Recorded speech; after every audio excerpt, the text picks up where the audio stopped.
नमस्कार दोस्तों, जय हिंद जय भारत।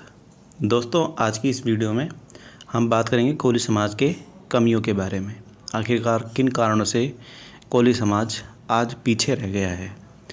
दोस्तों, आप सबसे पहले तो ये जानो कि आपका जो अतीत था, जहाँ पर आप क्षत्रिय वंश, गौतम बुद्ध, कोलीय वंश इसमें जन्मे हो, आपका इतना महान वंश होने के बाद में आप धीरे धीरे धीरे धीरे धीरे बिल्कुल ही गर्त में चले जा रहे हो। किन कारणों से चले जा रहे हो, आज हम इस पर एनालिसिस करेंगे। दोस्तों, गुजरात में लगभग 2.5 करोड़ से ज़्यादा कोली समाज के लोग रहते हैं। मुंबई, जो कि देश की सबसे आर्थिक राजधानी के रूप में जानी जाती है, वहाँ पर 50% से ज़्यादा कोली समाज के लोग रहते हैं। वहाँ के जो मूल निवासी हैं वो कोली समाज के लोग हैं। तो दक्षिण भारत में जितने भी स्टेट हैं वहाँ पर कोलियों की बहुत बड़ी संख्या है और उत्तर भारत में भी कोलियों की बहुत बड़ी संख्या है। पूरे देश में बहुत बड़ा समाज है कोली समाज का। लेकिन कोली समाज के अगर हम सांसद देखें, विधायक देखें, तो इसकी संख्या कोली समाज की जनसंख्या के मुकाबले में काफ़ी कम है। इसका कारण क्या है? कोली समाज के लोग एकजुट नहीं हैं। कोई भी पार्टी आपको टिकट कब देगी? ये जब देगी जब आप लोग इकट्ठा होंगे, आप लोगों की ताकत होगी। गुजरात में कोली समाज के लोग और उनके संगठन इतने ज़्यादा इकट्ठा हैं कि पार्टियों को टिकट देना ही पड़ता है और लगातार बहुत ज़्यादा संख्या में जो कोली समाज के सांसद है, विधायक हैं, वो जीतते भी हैं। लेकिन गुजरात में भी कोली समाज की एक कमी रह गई है कि गुजरात में जो मुख्यमंत्री पद पर है वो इतनी बड़ी संख्या वाले समाज का नहीं बनता है, बल्कि कुर्मी समाज का बन जाता है। उसका कारण है कुर्मी समाज के अंदर आर्थिक ताकत का ज़्यादा होना। क्षत्रिय समाज में जो राजपूत समाज आते हैं उनका भी वहाँ पर नहीं बनता है। सीधी सी बात है, यहाँ पर आर्थिक ताकत की एक कमी है। और ये कमी सिर्फ गुजरात में नहीं है बल्कि और भी स्टेट में है। गुजरात में वैसे कोली समाज की जो आर्थिक स्थिति है वो अन्य राज्यों की तुलना में अच्छी है, फिर भी जो अदर्स स्टेट है वहाँ पर तो गुजरात से भी ज़्यादा हालत ख़राब है। तो कोली समाज को सबसे पहले आर्थिक रूप से संपन्नता होनी चाहिए और इसके लिए क्या करना पड़ेगा? कोली समाज के लोगों को लगातार पहले तो समाज के लोगों के साथ मीटिंग करनी चाहिए। कैसे कैसे नए नए व्यापार को स्टार्ट किया जाए, सामूहिक रूप से स्टार्ट किया जाए तो ज़्यादा अच्छा होगा। एक सर्कल बनेगा कि यहाँ से लोग एक कंपनी में उत्पाद बनाते हैं और ग्राहक के रूप में हमारे समाज के ही लोग पहले उस प्रोडक्ट को यूज़ करें, फिर उसके बाद में अदर समाज के लोग भी धीरे धीरे ग्राहक के रूप में उस प्रोडक्ट को यूज़ करने लग जाएंगे। तो व्यापार का एक माध्यम बनना चाहिए। इंजीनियर, डॉक्टर, इस जो बड़ी बड़ी संस्थान है या जो बड़े बड़े पद हैं, आईएएस, आईपीएस, सरकारी नौकरी, डॉक्टर, इंजीनियर इत्यादि पर हमारा जो कोली समाज के आने वाला जो भविष्य है, जो बच्चे हैं, उन पर फोकस होना चाहिए कि कैसे हम इन बच्चों के भविष्य को सुधार सकें। इसके बाद में शिक्षा के क्षेत्र में हमारे समाज के लोगों को लगातार आगे बढ़ना चाहिए। ज़्यादा से ज़्यादा बड़ी बड़ी डिग्री ग्रहण करें। टीचिंग लाइन में टीचिंग लाइन में आने से क्या होगा कि अपने ही समाज के जो लोग हैं उन लोगों को हम सलाह दे पाएंगे कि आप किस क्षेत्र में जा सकते हो। एजुकेशन सेक्टर में आओ, बिजनेस सेक्टर में आओ, फिर उसके बाद में आता है खेल कूद। दोस्तों, आज के समय में अगर आप देखेंगे हरियाणा, जहाँ पर जाट कम्युनिटी बाहुल्य में है, वहाँ से लगातार ओलंपिक जैसे गेमों में महिलाएं, पुरुष इत्यादि काफ़ी संख्या में ओलंपिक के मेडल जीत के आते हैं। कारण क्या है? वहाँ के लोग खेल कूद में ध्यान देते हैं और एक ही कम्युनिटी का उस पर राज हो रखा है। लेकिन जिस समाज की संख्या बहुत ज़्यादा है, हमारा जो कोली समाज है उसकी संख्या बहुत ज़्यादा है, लेकिन अगर ओलंपिक या फिर कोई खेल कूद के जो भी देश के लेवल पे होते हैं कार्यक्रम, चाहे क्रिकेट ले लो, चाहे हॉकी ले लो, चाहे कोई भी एक गेम ले लो, इसमें कोली समाज का कोई व्यक्ति मिलता ही नहीं है। इतनी बड़ी संख्या और कोली समाज का एक व्यक्ति नहीं मिल रहा है। यह एक शर्म से डूब मरने वाली बात है।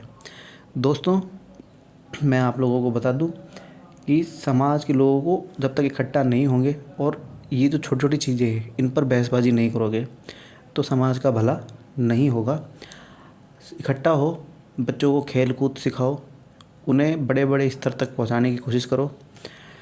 हमें जब तक आर्थिक रूप से एक सर्कल नहीं बनाओगे कि समाज का एक संगठन बनाओ, संगठन बनने के बाद में वहाँ तक हर एक व्यक्ति से कुछ कुछ रुपए जमा किए जाए और समाज की ही भलाई में वापस से यूज किया जाए। जैसे कि हमारा जो गवर्नमेंट सिस्टम चलता है कि जनता से टैक्स मिलता है और उस टैक्स को वापस से जनता के ऊपर यूज किया जाता है, सेम सिस्टम हमारे संगठन में भी होना चाहिए। खेल कूद में आगे बढ़ो, जैसे जाट कम्युनिटी ने आगे बढ़ चुकी है, गुज्जर कम्युनिटी बढ़ चुकी है, राजपूत कम्युनिटी बढ़ चुकी है, आप भी बढ़ो।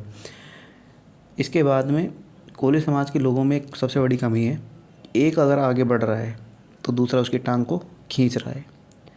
ये चीज़ नहीं होनी चाहिए। ये चीज़ हर समाज में देखने को मिलती है और हमारे समाज में कुछ ज़्यादा ही देखने को मिलता है। जैसे ही एक व्यक्ति आगे बढ़ने लग जाता है, एक लीडरशिप को बिल्ड करता है, दूसरा आता है, दूसरा अपना संगठन बनाने लग जाता है। ये क्या चीज़ है? आप अगर किसी भी अन्य समाज के संगठन को देखेंगे तो अन्य समाज के संगठन बहुत ही कम संख्या में होंगे। रेयरली बहुत संगठन तो ऐसे होंगे जिनको आप जानते भी नहीं होंगे। लेकिन कोली समाज की तरफ बढ़ोगे तो गुजरात में कम से कम 10 संगठन मिलेंगे। तो यूपी साइड यहाँ तो संख्या ही कमी नहीं है। आप हर स्टेट में जाओ, कोली समाज का एक नया संगठन खड़ा है, लीडर अलग है, आपको पता ही नहीं चलेगा कि ये किस संगठन का अध्यक्ष है। हमें क्या समझना है कि सारे संगठन को मिलना है और एक ही संगठन को बनाना है। जब तक आप संगठित जो संगठन है, संगठन का मीनिंग क्या है कि आप लोग सब लोग एक साथ इकट्ठा होते हैं और अपने ही समाज के लिए कार्य करते हैं, अपने एक संगठन के लिए कार्य करते हैं। जब आप इकट्ठा ही नहीं होगे तो आप कैसे कार्य करोगे? और जब ये संगठन के जो नेता हैं, सबसे पहले तो इनको ही सोचना चाहिए कि ये लोग पहले इकट्ठा हो जाएं, फिर समाज के बारे में सोचें। तो एक तो ये कमी, और लीडरशिप तो जो राजनीति का मैंने बता ही दिया।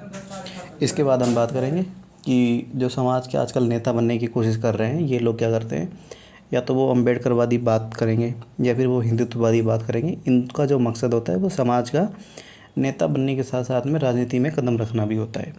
दोस्तों, समाज के मुद्दे को उठाने वाले जो व्यक्ति हैं, इनका राजनीति से कोई संबंध नहीं होना चाहिए। हालांकि ऐसा नहीं है कि हम नहीं चाहते कि राजनीति में समाज के जो अच्छा चाहने वाले लोग वो ना आए, ऐसा नहीं हम नहीं चाहते, लेकिन हम ये चाहते हैं कि जो समाज का अच्छा चाहते हैं वो लोग राजनीति में ना आए।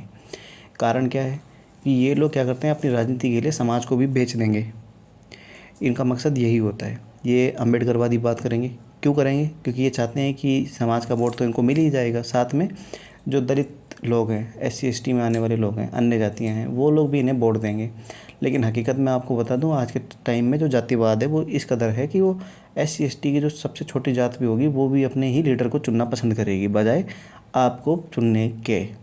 तो यहाँ पर इस बात को ध्यान रखिए। और साथ ही साथ में जो हिंदुत्ववादी नेता बनते हैं, डोलते हैं, जो सोचते हैं कि सारे समाज को, सारे वर्ग को लेकर साथ चलें, तो आज के टाइम पर कोई भी वर्ग मूर्ख नहीं है। आज के टाइम पर आप देखेंगे अलग अलग समाज की जो अलग अलग पार्टियां बनी हुई हैं, कोई निषाद पार्टी बना रहा है, कोई राजभर पार्टी बना रहा है, कोई किसी पार्टी बना रहा है, सब अपनी अपनी जाति को लेकर आगे बढ़ रहे हैं। इसका मतलब यही हो रखा है कि आज के टाइम में समाज, जाति, धर्म, इनके नाम पर जो राजनीति खेल रहे हैं, इनका मकसद यही होता है कि वो राजनेता बने।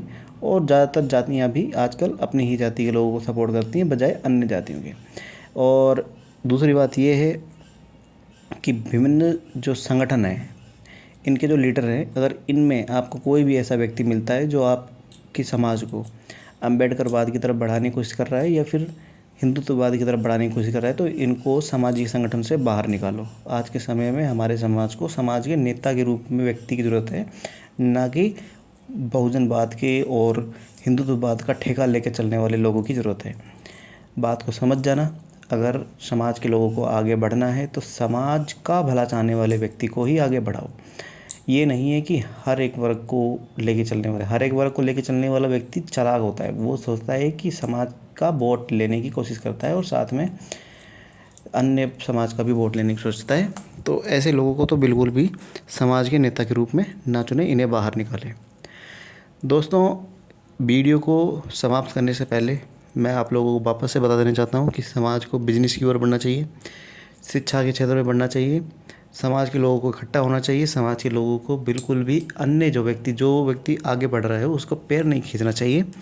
जितना हो सके अपने समाज के लोगों को सपोर्ट करें, खेल कूद में समाज के लोगों को आगे बढ़ाइए।